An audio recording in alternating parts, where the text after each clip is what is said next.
The morning mist clung to the fjord like a gossamer veil as Bjorn Ironwood ran his weathered fingers along the grain of the ancient oak. This wasn't just any tree.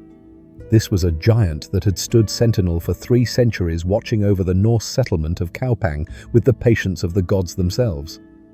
But today, this magnificent specimen would begin its transformation into something far greater than nature had ever intended. Bjorn's eyes sparkled with the kind of excitement that only a true craftsman knows.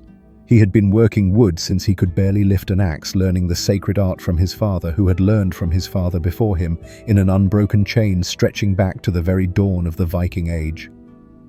The knowledge flowing through his calloused hands was older than the great halls of kings, more precious than silver, and infinitely more useful than gold. The Viking approach to woodworking was unlike anything the world had seen before or would see again. While other cultures treated wood as merely a material to be shaped and bent to their will, the Norse understood something profound. Wood was a living partner in creation. They didn't just cut trees, they conversed with them.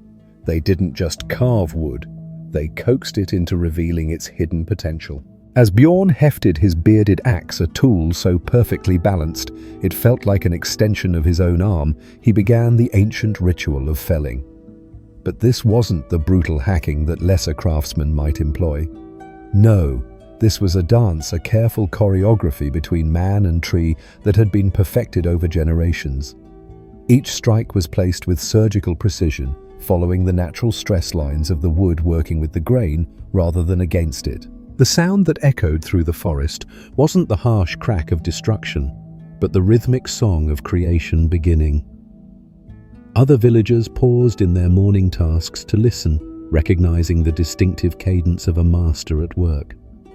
Children crept closer, wide-eyed with wonder, knowing they were witnessing something magical. What made Viking woodworking so extraordinary wasn't just their tools, though those were marvels in themselves. It was their understanding of wood as a living, breathing material with its own personality and preferences. They knew that oak cut in winter held its strength better than oak cut in summer. They understood that wood from the north side of a tree was denser and more durable than wood from the south side. They could tell by touch whether a piece of timber would split cleanly or fight them every step of the way. As the great oak finally surrendered to Bjorn's patient coaxing, falling with a thunderous crash that seemed to shake the very foundations of Midgard, the real work began. This is where Viking craftsmanship truly separated itself from the crude woodworking of other cultures. While Romans might use saws to cut their lumber into uniform characterless planks, the Norse employed a technique called riving, splitting wood along its natural grain lines to preserve its inherent strength. Bjorn selected his froe, a tool that looked deceptively simple but required years to master. The blade was positioned just so the angle calculated with the precision of a ship's navigator plotting a course across treacherous seas. With a sharp blow from his wooden mallet, the split began running true and straight along the grain like a river following its destined path to the sea. The beauty of riven wood was immediately apparent. Unlike sawn lumber, which cut brutally across the grain and weakened the wood's natural structure, riven planks maintained their full strength. The fibers remained intact, creating boards that could flex and bend without breaking, perfect for the demanding conditions of Viking life. These planks would become the ribs of longships that could dance across stormy seas, the walls of houses that could withstand the fury of northern winters, and the handles of tools that would serve faithfully for generations. But strength was only part of the story. Viking woodworkers possessed an aesthetic sense that bordered on the supernatural. They could see beauty where others saw only raw material. As Bjorn worked his way through the fallen oak, he was already envisioning the final products. Not just functional items, but works of art that would inspire awe and admiration for centuries to come. The process of shaping the wood was where Viking craftsmanship truly transcended mere technique and entered the realm of artistry. Using tools that had been refined over countless generations, craftsmen like Bjorn could coax the most stubborn timber into graceful curves and elegant lines. The secret lay not in forcing the wood into submission, but in understanding its nature so completely that shaping became a collaborative effort between craftsman and material. Take the construction of a Viking longship, perhaps the most iconic example of Norse woodworking mastery. These vessels weren't just boats. They were floating sculptures, each one a testament to the incredible skill of its builders. The process began with the selection of the perfect tree for the keel, usually a massive oak that had grown straight and true for decades. This single piece of timber would become the backbone of the entire vessel, and choosing the wrong tree could doom the project before it even began. The keel had to be shaped with mathematical precision, its curves calculated to provide the perfect balance between speed and stability. Too flat, and the ship would be sluggish and difficult to maneuver. Too curved, and it would be fast, but unstable, likely to capsize in rough seas. Viking shipwrights had developed an intuitive understanding of hydrodynamics that wouldn't be matched by naval architects for another 1,000 years. Once the keel was complete, the real artistry began with the construction of the hull. Each plank had to be shaped individually, bent and twisted into precisely the right curve to follow the ship's lines. This required not just skill, but an almost mystical understanding of how wood behaved under stress. The planks were steamed over fires fed with specific types of wood that produced just the right amount of moisture and heat. Too little and the wood would crack when bent. Too much and it would become soft and weak. The bending process itself was a sight to behold. Teams of craftsmen would work together, applying steady, even pressure to coax each plank into its destined shape. They sang as they worked ancient songs that helped them maintain the rhythm necessary for success. The melodies were more than just entertainment. They were functional tools helping to coordinate the efforts of multiple workers and ensuring that the pressure was applied smoothly and consistently. But perhaps the most remarkable aspect of Viking woodworking was their joinery techniques. In an age when most cultures relied on crude nails and rough bindings to hold their constructions together, the Norse had developed sophisticated methods of joining wood that created connections stronger than the wood itself. They used a variety of joints, mortise and tenon, dovetails, scarfs, and dozens of others, each chosen for its specific properties and perfectly suited to its intended purpose. The precision required for these joints was extraordinary. A mortise and tenon joint might need to be accurate to within a hair's breadth to function properly. Too loose, and the joint would be weak and prone to failure. Too tight, and the wood might split when the pieces were forced together. Viking craftsmen developed an almost supernatural ability to gauge these tolerances by eye and touch alone, creating joints so perfect they seem to have grown that way naturally. The workshop of Eric the Wise hummed with activity as apprentices gathered around their master, watching in reverent silence as he demonstrated the ancient art of wood carving. His hands moved with the fluid grace of a skald reciting epic poetry, each cut deliberate and meaningful, each shaving that curled away from his knife, carrying with it a piece of the craftsman's soul. This wasn't mere decoration he was creating. This was storytelling in wood, a narrative that would outlast the teller by centuries. The knife Eric wielded was itself a masterpiece of Viking craftsmanship. Forged from the finest steel and tempered in the sacred fires of the forge, its blade held an edge so sharp it could split a hair lengthwise. But more than its sharpness, it was the balance that made this tool extraordinary. The weight distribution was so perfect that the knife seemed to guide itself following the natural contours of the wood with minimal effort from its wielder. As Eric worked, he explained the philosophy that separated Viking carving from the crude scratching practiced by lesser cultures. Every line had meaning, every curve told part of a story. The intricate knotwork that spiraled across the surface wasn't just decoration. It was a visual representation of the interconnectedness of all things, the endless cycle of life and death and rebirth that governed the Norse understanding of existence. The apprentices leaned closer as their master began carving a dragon's head, the mythical beast that would soon grace the prow of a new longship. But this wasn't just any dragon. This was Jormungandr, the world serpent, whose massive coils encircled Midgard itself. The carving had to capture not just the physical appearance of this legendary creature, but its essence, its power, its terrible beauty. Eric's knife danced across the wood, removing tiny slivers with each pass. The dragon's eyes began to emerge, fierce and intelligent, seeming to glow with inner fire, even though they were carved from simple oak. The nostrils flared with barely contained rage, and the mouth opened to reveal rows of razor-sharp teeth that looked capable of tearing through enemy ships like parchment. But it was the scales that truly demonstrated Eric's mastery. Each one was individually carved, overlapping its neighbors in a pattern so complex it seemed impossible that human hands could have created it. Yet there it was, emerging from the wood, as if the dragon had always been there, waiting patiently for a skilled craftsman to free it from its wooden prison. The process of creating such intricate carvings required tools that were themselves works of art. Viking carvers used an array of specialized knives, each designed for a specific purpose.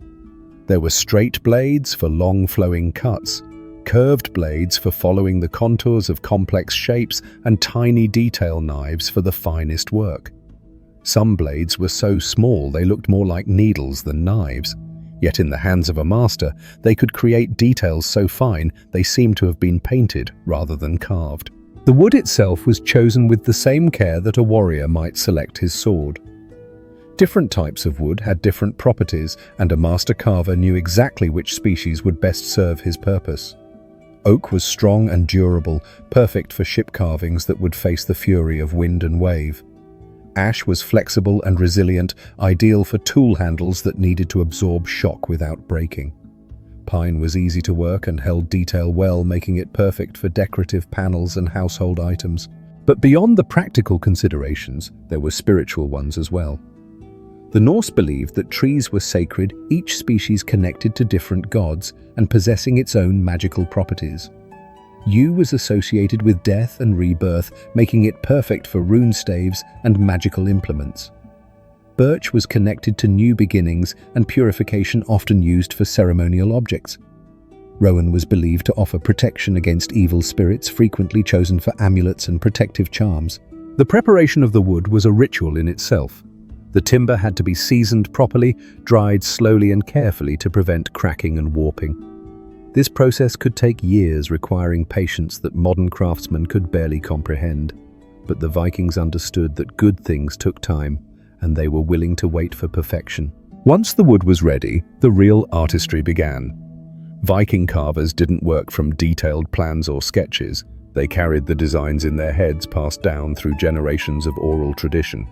Each master had his own style, his own interpretation of the classic motifs, but all were bound by the same underlying principles that had guided Norse craftsmen for centuries.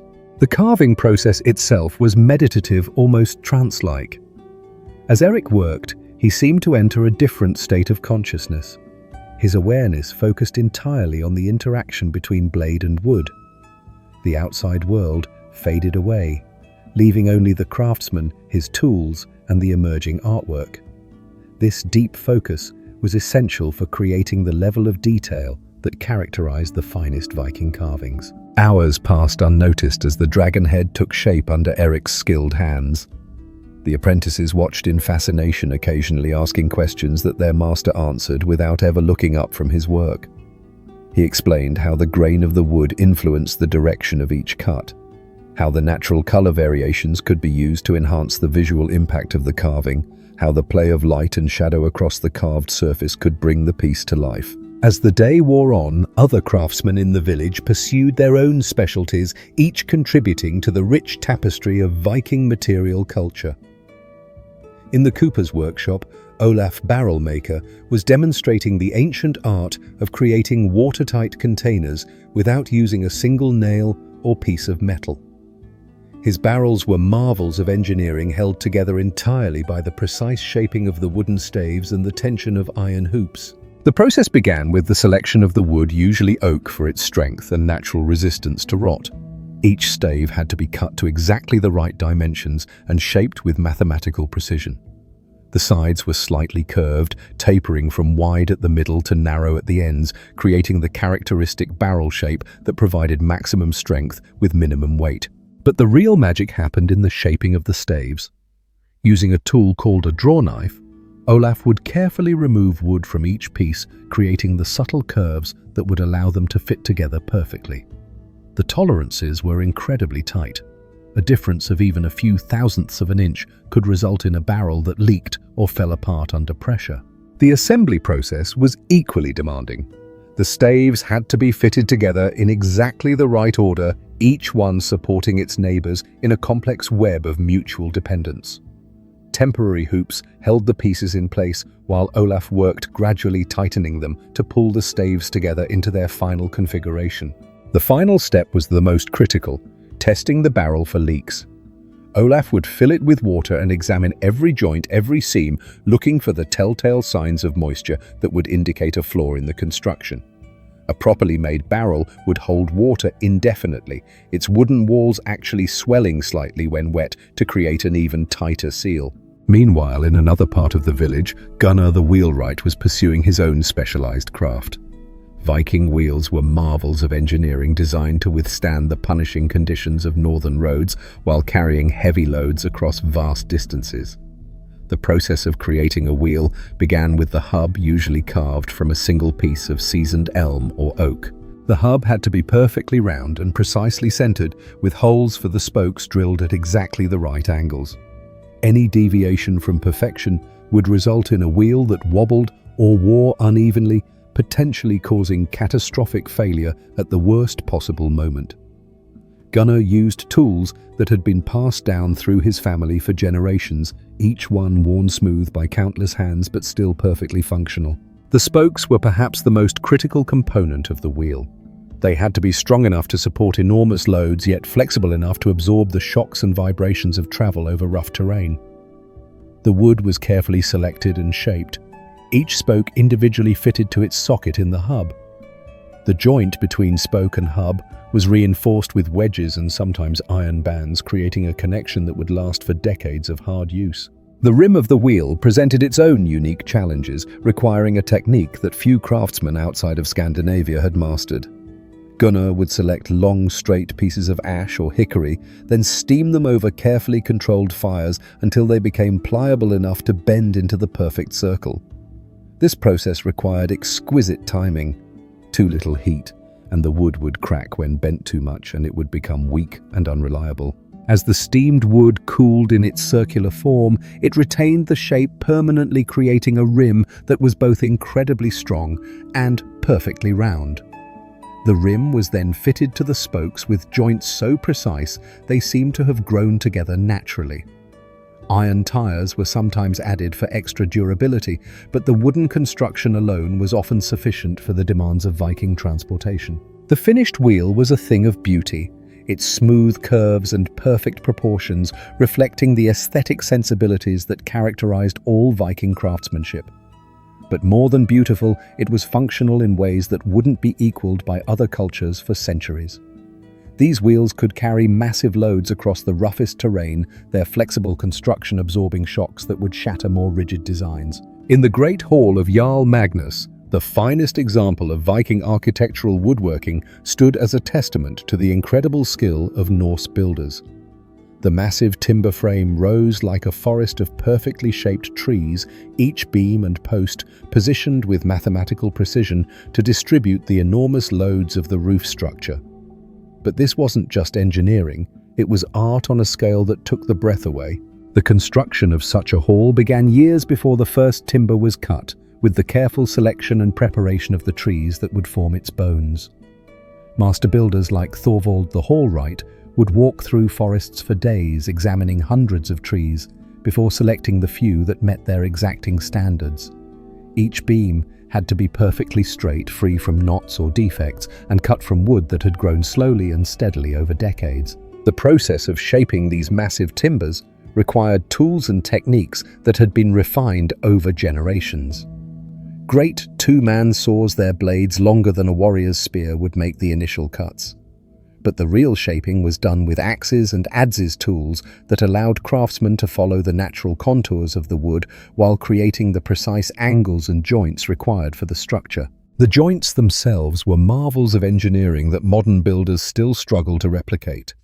Massive mortise and tenon connections, some as large as a man's torso, were cut entirely by hand with tolerances measured in fractions of inches.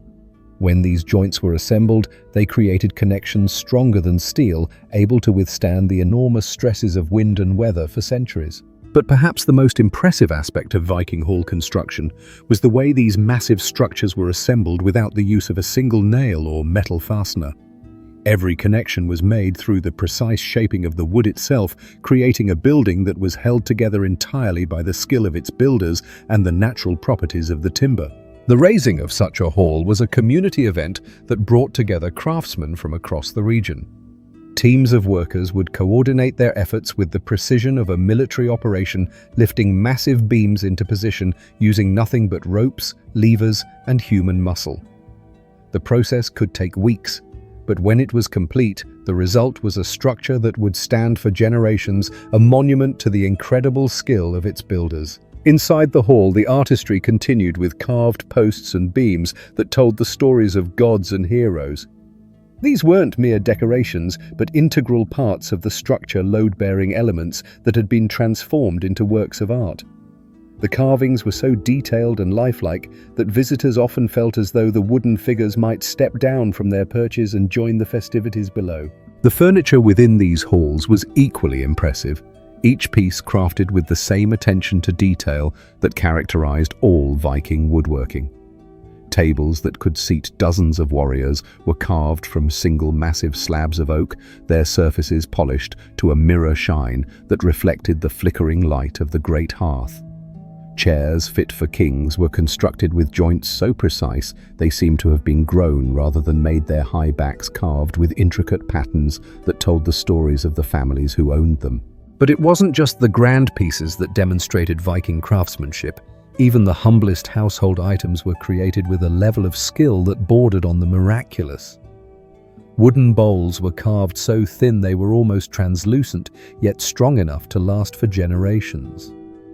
Spoons were shaped with such precision that they felt perfectly balanced in the hand, their curves designed to make eating both efficient and pleasurable. The tools of daily life were equally impressive. Wooden combs were carved with teeth so fine and regular they rivaled the best modern manufacturing. Spindles for spinning thread were balanced with such precision that they would spin for minutes with a single flick of the finger. Even simple items like wooden pins and needles were crafted with a level of attention to detail that reflected the Viking commitment to excellence in all things. As the seasons turned and the years passed, these wooden creations aged gracefully, their surfaces developing a patina that only enhanced their beauty. The natural oils in the wood darkened and deepened, creating rich colors that no stain or paint could match. The grain patterns became more pronounced, turning each piece into a unique work of art that told the story of the tree from which it came. The legacy of Viking woodworking extended far beyond the objects themselves. The techniques and traditions passed down through generations of craftsmen influenced woodworking practices across Europe and beyond. The precision joinery methods developed by Norse craftsmen became the foundation for furniture making that would flourish for centuries. The shipbuilding techniques pioneered by Viking shipwrights influenced naval architecture well into the Age of Sail. But perhaps most importantly, the Viking approach to craftsmanship. The idea that every object, no matter how humble, deserved to be made with skill and care, established a standard of excellence that continues to inspire craftsmen today.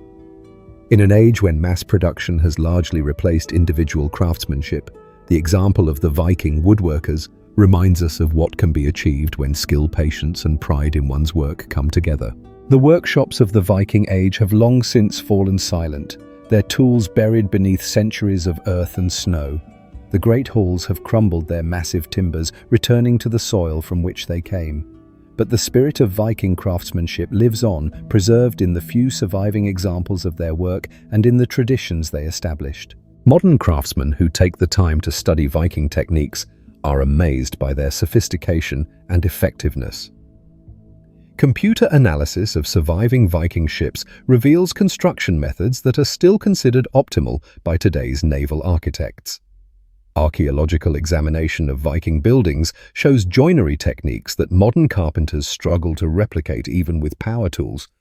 The secret of Viking success lay not in any single technique or tool, but in their holistic approach to craftsmanship. They understood that great work required not just skill, but patience, dedication, and a deep respect for the materials they worked with. They knew that shortcuts led to inferior results, and they were willing to invest the time and effort necessary to achieve perfection. As the sun set over the fjords and the last echoes of hammer and axe faded into the northern twilight, the Viking craftsmen could look upon their work with pride. They had taken the raw gifts of the forest and transformed them into objects of beauty and utility that would serve their people for generations to come. In doing so, they had created not just furniture and buildings and ships, but a legacy of excellence that would inspire craftsmen for 1,000 years and more. The wood they worked with such skill and reverence had grown slowly in the harsh northern climate, its grain tight and strong from years of struggle against wind and cold. In the hands of Viking craftsmen, this humble material was transformed into objects that were not just functional, but beautiful, not just useful, but inspiring.